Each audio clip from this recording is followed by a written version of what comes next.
Eu sempre falo nos vídeos sobre as vantagens de ter uma casa minimalista, de ter menos coisas, levar uma vida mais leve. Então quem me acompanha deve achar que eu vivo sempre às mil maravilhas. Então a gente precisa conversar sobre isso. Como tudo na vida, a gente precisa se adaptar às mudanças e entender que tudo tem lá suas vantagens e desvantagens. Então depois de alguns meses já que eu aderi a esse estilo de vida minimalista, eu já posso fazer aqui um balanço, expor alguns desafios que eu enfrentei e fazer uma reflexão. Será que está valendo a pena? Então, se você está aí pensando em se desfazer das suas coisas, em dar uma geral, assiste esse vídeo antes para ver se você vai querer mesmo entrar nessa. Eu separei aqui 10 desafios que eu enfrentei e enfrento e como que eu estou lidando com eles. Meu nome é Ana Bodra, eu sou adepta do minimalismo e nesse canal eu compartilho as minhas experiências falando sobre minimalismo, sobre casa minimalista, sobre ter uma vida mais leve. Se você gosta desse assunto, assiste o vídeo. Se gostar, deixa o like, se inscreve no canal. Se você já é de casa, já deixa o like então aqui. E se você quiser apoiar o canal, segue lá no Instagram e pode se tornar membro aqui do canal. Bom, o desafio 1 que eu tô enfrentando, tô aprendendo a lidar em relação às roupas. Porque a gente se desfaz das roupas, a gente fala, tantas camisetas tá bom, tantas calças tá bom. Só que se você não tem um cronograma de lavagem frequente, você acaba sentindo falta de algumas roupas. Quem mora com mais pessoas, uma família, acaba lavando as roupas com mais frequência, porque a máquina enche rápido. Agora, quem mora sozinho ou mora com mais um adulto, né, às vezes demora um pouco mais para lavar as roupas, deixa aí juntando algumas para poder lavar. E aí nessas pode acabar fazendo falta. Então eu já passei por algumas situações dessas de falar, ai meu Deus, não tenho camiseta. E agora eu tô aprendendo mais a controlar, fazer esse cronograma de lavagens das roupas, ver que talvez eu não precise esperar juntar tantas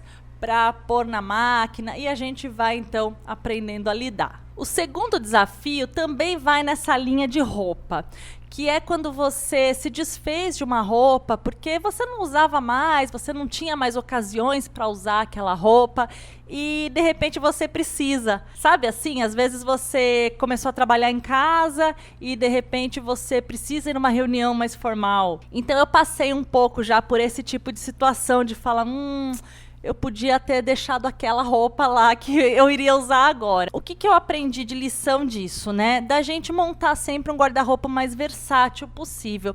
Eu ainda não tô na fase de renovar meu guarda-roupa, mas daqui a pouco eu já vou precisar trocar algumas peças que estão ficando velhinhas. Quando eu for comprar coisas novas, eu já vou pensar nisso, sabe? Em uma calça que possa servir para uma ocasião mais formal e para uma ocasião mais descompromissada. Eu pensar em peças que eu possa compor de uma maneira que possa, né, se transformar numa produção mais sofisticada e também possa se transformar numa coisa mais casual. O terceiro desafio eu passei recentemente, nesse fim de semana. É sobre você não encontrar coisas avulsas para comprar, para substituir. Eu vou dar o exemplo do que aconteceu comigo para você entender. O meu lençol de cima, o lençol que a gente se cobre, rasgou. A Lola rasgou, minha cachorra, mas eu não vou pôr a culpa nela.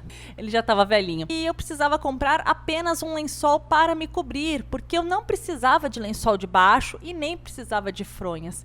Mas você acredita que eu não encontro? Eu encontro ou o jogo lençol de elástico com fronha, ou o jogo inteiro de cama, ou na melhor das hipóteses um lençol de elástico, e quando você encontra é super caro, porque eles querem que você compre o kit.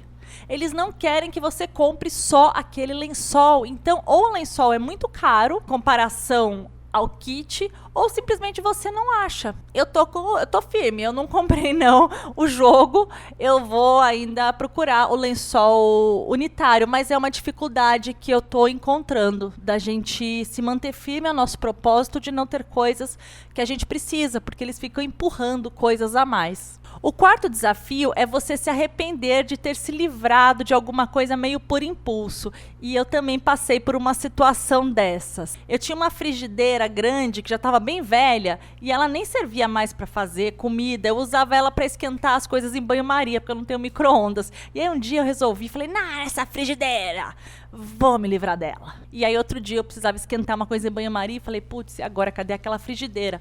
Enfim, eu tive que me adaptar, sobrevivi, dei outro jeito. Não vou dizer que me arrependi. Na hora eu xinguei um pouco, mas agora não me arrependi. Mas é uma coisa que pode acontecer, né? A gente às vezes fala, ai meu Deus, isso aqui. Aí você dá por impulso o negócio, né? Você joga fora e depois você precisa. Então uma coisa boa que eu já falei da caixa do limbo, né? É você deixar ali numa caixa um tempinho para ver se você vai precisar. Mas às vezes quando é uma coisa só, você fala, não vai pôr uma caixa. Então deixa ela num cantinho, num outro lugar, para que seja 3 dias para você pensar melhor. Eu vou começar a fazer isso. O desafio 5, eu acho que vai muito para nós mulheres, embora os homens também estejam cada vez mais vaidosos, que é a gente não cair nessas tentações de rotinas de skincare, que eles chamam, vulgo cuidados com a pele. Hoje em dia a gente vê muitas influenciadoras, né, muitas propagandas falando que você precisa usar 10 produtos para a pele, um para isso, um para aquilo, um para não sei o quê. E assim, esses produtos, na verdade, a maioria deles não tem comprovação científica de que eles funcionam de verdade.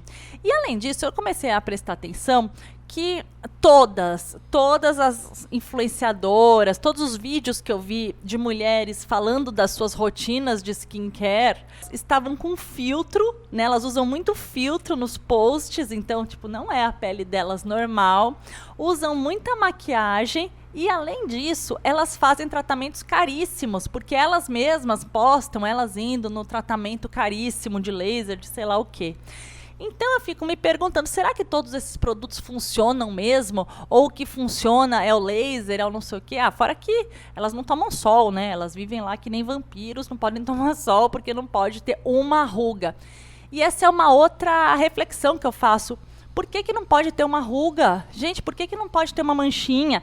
Ó, eu não estou falando aqui de cuidado com a pele para prevenir doenças. Isso daí sim, a gente tem que usar protetor solar. Mas uma ruguinha, sabe? Uma manchinha, libertem as nossas ruguinhas. Ah, todo mundo tem sua autoestima, né? E é uma coisa que às vezes pega, ainda mais eu, que eu tenho sardas, então eu pego sol, acabam aparecendo manchinhas, e eu já tenho mais de 40 anos. Então você começa a meio que ver essas mulheres com aquelas peles lisinhas, e você fala, nossa, será que eu tinha que ter 1000 produtos? E aí eu vou no meu banheiro e eu vejo que eu tenho protetor solar, um sabonete e um hidratante, que eu acho que já tá mais do que bom, né? Então, assim, a não ser que a pessoa esteja passando aí por algum problema, alguma coisa de pele, que precisa de um cuidado extra, mas de verdade, eu não sei se pessoas com pele aparentemente saudáveis precisam ter tantos produtos assim, e cada vez são mais produtos.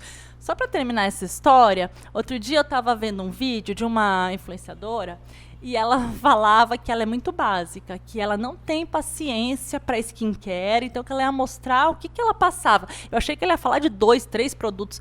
Juro, a mulher falou, eu acho que tinha mais de 7 produtos que ela começou a falar o que ela passava. Até uma pessoa nos comentários escreveu, nossa, mas não era básico? Ela, não, mas isso é básico. Então, assim, é um desafio aí que a gente tem também, né? Mas eu tô firme na minha. Desafio 6 é a gente não ficar doutrinando as outras pessoas a aderirem ao minimalismo. Quem acompanha aqui o canal já deve ter visto os meus shorts que eu faço uma vez por semana. Tem shorts todo dia aqui, mas uma vez por semana eu faço uma brincadeira com meu pai. Então tem o Sou uma Minimalista Chata, em que eu fico ali falando com ele sobre as bugigangas que ele tem na casa dele. São divertidíssimos os vídeos, se você não viu, assiste. Aliás, são um sucesso, são os vídeos mais assistidos aqui do canal, dos shorts lá do canal. É uma brincadeira, né? Até uma vez uma espectadora veio falar, ai, você não devia ficar, né, pegando no pé do seu pai, deixa ele ter as coisas dele. Mas é uma brincadeira, sabe? Mas, na vida real, assim, a gente tem que tomar um certo cuidado. Eu mesma tenho que tomar, porque eu já me peguei meio julgando algumas amigas, que eu via que elas estavam comprando um monte de coisa inútil, a meu ver. E eu já me peguei julgando um pouco, sabe? Eu percebi que não é por aí. Cada um tem o seu estilo de vida, cada um sabe o que é importante pra você.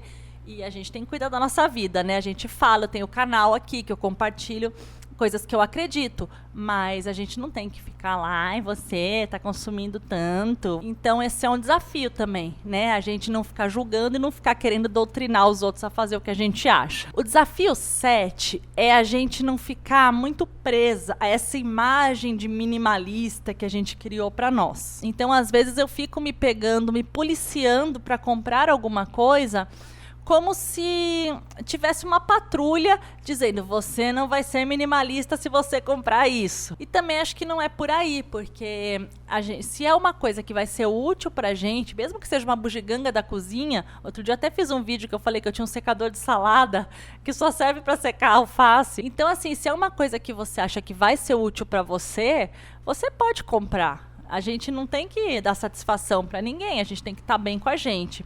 Mas é um desafio, sabe? Parece bobagem, mas você fica meio como se você estivesse traindo o movimento, sabe? É umas coisas bem loucas. E o desafio 8 é nessa linha também. Só que aí é com as roupas. De novo as roupas, né? Às vezes a gente fica também se policiando demais para não crescer o número de peças que a gente tem no armário. E pode deixar passar, às vezes, uma roupa que você gostou, que você achou a sua cara, mas que você, sabe, achou que não é essencial. E a gente tem que ter a alegria de viver também, né? Então, eu acho que também não precisamos ser tão radicais. Talvez no começo, se você, de repente, está destralhando seu guarda-roupa e é um desafio muito grande para você se desapegar das roupas e ter menos, aí talvez no começo seja legal ser bem radical mesmo. Mas depois que você já pegou o jeitão, você já, né, já está mais seguro do seu minimalismo, o seu modo minimalista de ser, a gente também não pode ficar se policiando tanto. Então eu acho que isso aí também é um desafio. Então é relaxar um pouco, né? O desafio 9 que eu enfrentei é o de planejar melhor a minha alimentação da semana, dos próximos dias. Porque como você se desfaz de muitas coisas, e a cozinha e o guarda-roupa, eu sempre falo, né, que são os lugares mais críticos, eu acho, da casa pra gente se desfazer. Então você se desfaz de panelas em excesso, de formas em excesso, e se você não planeja direitinho, você pode sentir falta. Já aconteceu comigo, por exemplo, de eu ter uma coisa numa forma, porque eu fiz alguma coisa na forma e deixei lá, pus na geladeira daquele jeito que tava, não passei para outro recipiente, e no outro dia eu precisava assar uma outra coisa. E a forma tava lá com aquele outra comida e me atrapalhou, né? Porque eu não tinha outra forma. Eu não diria que eu me arrependi de ter menos coisas, de maneira alguma. Mas a gente tem que se planejar melhor, né? Saber que não dá pra gente ficar, tipo, pondo a panela na geladeira do jeito que tá, porque você pode precisar dessa panela no outro dia. Então precisa de um planejamento. Aliás, se você quiser que eu faça um vídeo sobre planejamento na cozinha, para uma cozinha minimalista, eu vou fazer, que eu acho que isso aí merece um tópico à parte, né? Como que a gente organiza a cozinha para não acontecer esse tipo de coisa. E como eu aprendi aí com esses perrengues, eu acho que eu posso ajudar. O desafio 10 é o estresse do minimalista. A gente olha e acha sempre que tem coisa demais. Então o desafio é não se estressar com isso, não achar que a gente tem sempre coisa demais. Parece que quanto menos coisa você tem, mais coisa você acha que você tem. Então você está sempre olhando, batendo o olho nas coisas e pensando: nossa, isso daqui tá demais, tem muita coisa aqui. Então você tá sempre com essa noia. E eu acho que também não tem que ser por aí, né? Então eu também esse eu ainda tô com mais dificuldade, eu tô tentando relaxar mais, porque eu ainda tenho muito impulso de querer me desfazer de mais coisas. E acho que a gente tem que também dar uma relaxada, né? Falar: não, calma, não tem uma meta. Parece que tem uma meta a seguir, né? Preciso ter tantas coisas. E não, a gente tem que facilitar a nossa vida. Eu sempre falo, né? Uma casa minimalista, ela tem que facilitar a nossa vida e nos trazer paz. Não é pra gente ficar estressado achando que a gente tem coisa demais, mesmo não tendo, porque imagina, eu tenho pouca coisa, mas a gente sempre acha que tem muita coisa. Então esse é um desafio também. Então essas são algumas coisas que eu já passei, que eu ainda passo e que eu tô aprendendo a lidar. Provavelmente vão aparecer outros desafios ainda e eu vou vir contar pra você. O que você achou? Você já tinha pensado nessas coisas? Você acha que pode atrapalhar a sua rotina ou é coisa que dá pra tirar de letra? Conta pra mim aqui nos comentários. Bom, da minha parte, a conclusão que eu tiro depois desses meses vivendo dessa maneira e até passando por esses pequenos desafios, eu concluo que, no meu caso, tá tudo certo, né? Eu não me arrependo em momento nenhum de ter destralhado, de ter tirado um monte de coisa da minha casa, de ter essa filosofia de ter menos coisas, né, de ter menos tralhas, de consumir menos. Para mim isso tudo continua fazendo muito sentido. E essas coisas fazem parte, né? Como eu falei, não tem nada perfeito e a gente aprende a lidar. O único jeito de você aprender a lidar é você vivendo a situação. E você já teve algumas dicas aqui, então já vai ficar mais esperto quando acontecer com você. Então por hoje é isso, eu espero que você tenha gostado desse vídeo. Se você gostou, deixa aquele like, se inscreve aqui no canal, que toda semana tem vídeo aqui, tem shorts todos os dias. Até o próximo vídeo, tchau, tchau!